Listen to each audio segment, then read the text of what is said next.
Bismillahirrahmanirrahim. Assalamualaikum warahmatullahi wabarakatuh. Perkenalkan, nama saya Rosyid Nur Hidayat dengan NIM 242111098. Langsung saja, surat Al-Baqarah ayat 26.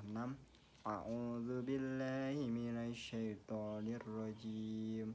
Bismillahirrahmanirrahim. Innallaha la yastahyi ayyadriba mathalam ma ba'udatan fama fawqaha fa'ammal ladzina amanu faya'lamuna annahul haqqu mir rabbihim wa ammal ladzina kafaru fayaquluna madza aradallahu bihadza mathala yudhillu bihi katsiran wa yahdi bihi katsiran wa ma yudhillu bihi illal fasiqin. Shadaqallahul azim. Yang artinya, sesungguhnya Allah tidak segan membuat perumpamaan berupa nyamuk atau yang lebih rendah dari itu. Adapun orang-orang yang beriman, mereka yakin bahwa perumpamaan itu benar dari Tuhan mereka, tetapi mereka yang kafir berkata, apa maksud Allah menjadikan ini sebagai perumpamaan? Dengan perumpamaan itu, banyak orang yang disesatkan Allah, dan dengan perumpamaan itu pula, banyak orang yang diberinya petunjuk. Tetapi tidak ada yang disesatkan Allah kecuali orang-orang fasik. Tafsir dan penjelasan ilmiah. Makna perumpamaan ayat ini menunjukkan bahwa Allah tidak malu untuk memberikan perumpamaan, baik dengan sesuatu yang kecil seperti nyamuk maupun sesuatu yang lebih kecil lagi. Hal ini mengajarkan bahwa hikmah dapat ditemukan dalam hal-hal kecil sekalipun. Perumpamaan ini bertujuan untuk menguji keimanan manusia. Orang beriman akan memahami hikmah di baliknya, sementara orang kafir akan meragukan dan mengolok-oloknya. Selanjutnya yaitu apa sih yang dapat direnungkan dari ayat ini, yaitu ayat ini mengajarkan bahwa Allah tidak segan menggunakan perumpamaan dari makhluk kecil seperti nyamuk.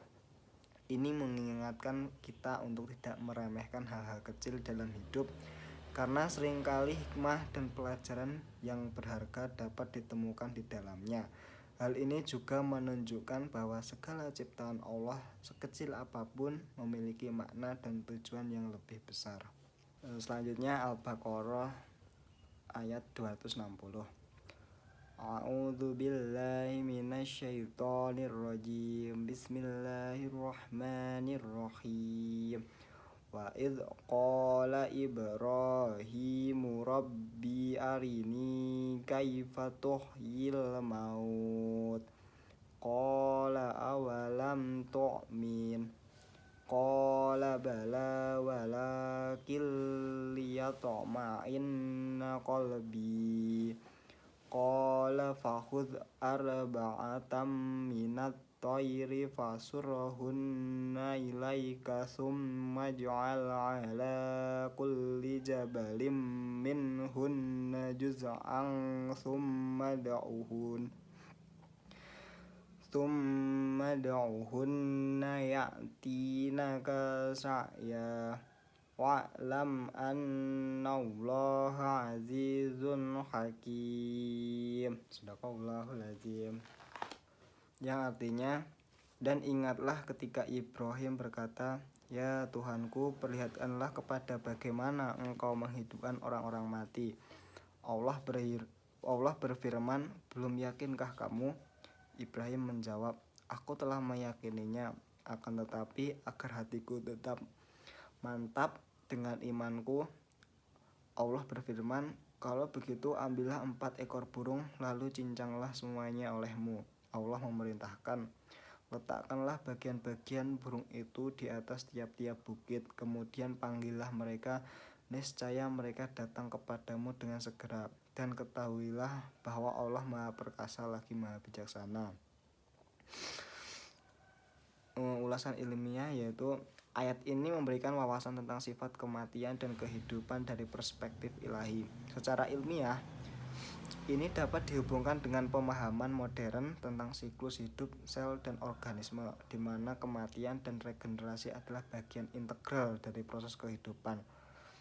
Renungan yang bisa diambil yaitu konsep penghidupan kembali dalam ayat ini menyoroti keyakinan akan kehidupan setelah mati, yang merupakan bagian penting dari ajaran Islam.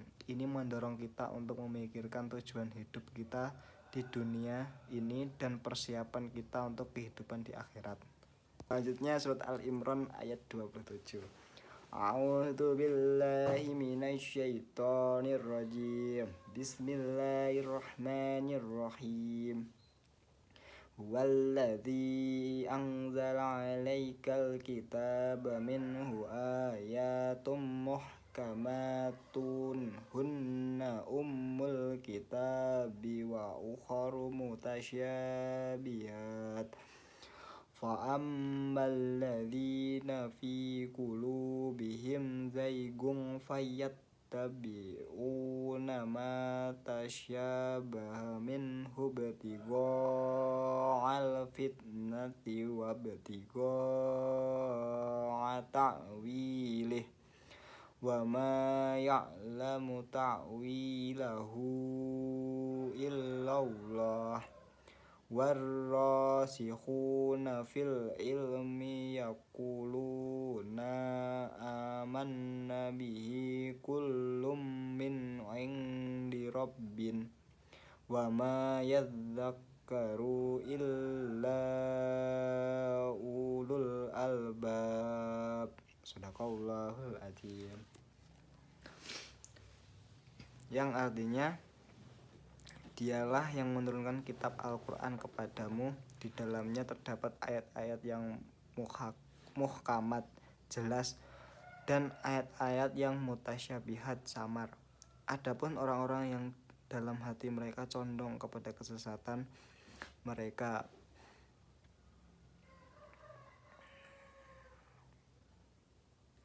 mengikuti yang mutasyabihat untuk mencari-cari fitnah dan untuk mencari-cari takwilnya, dan tidak ada orang yang mengetahui takwilnya kecuali Allah.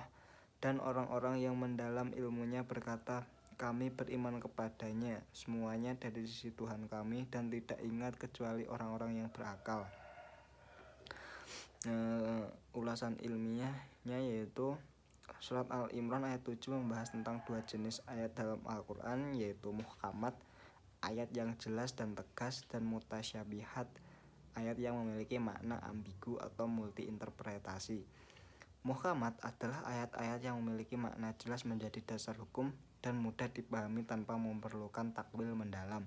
Sedangkan mutasyabihat adalah ayat-ayat yang samar atau ambigu, baik dari segi makna maupun lafaznya. Responnya terhadap ayat mutasyabihat, orang-orang yang hatinya condong kepada kesesatan menggunakan ayat mutasyabihat untuk menimbul keraguan atau fitnah. Sebaliknya, orang-orang yang memiliki ilmu mendalam menerima semua ayat dengan keimanan penuh dan menyerahkan maknanya sejati kepada Allah. Tujuan keberadaan mutasyabihat adalah ayat mutasyabihat adalah ujian keimanan bagi manusia untuk membedakan mereka yang tulus dalam beriman dari mereka yang mencari-cari kesalahan. Hal ini juga mendorong umat Islam untuk terus belajar dan mendalami ilmu agama dengan rendah hati. Renungan yang bisa didapat yaitu orang-orang yang mendalami ilmu ini mengakui bahwa semua ayat berasal dari Allah dan menyerahkan makna yang lebih dalam kepadanya. Hal ini mengajarkan kita untuk memiliki sikap tawadhu, rendah hati dalam beriman, dan memahami bahwa ada hal-hal yang mungkin tidak dapat kita pahami sepenuhnya. Sekian dari saya, terima kasih. Wassalamualaikum warahmatullahi wabarakatuh.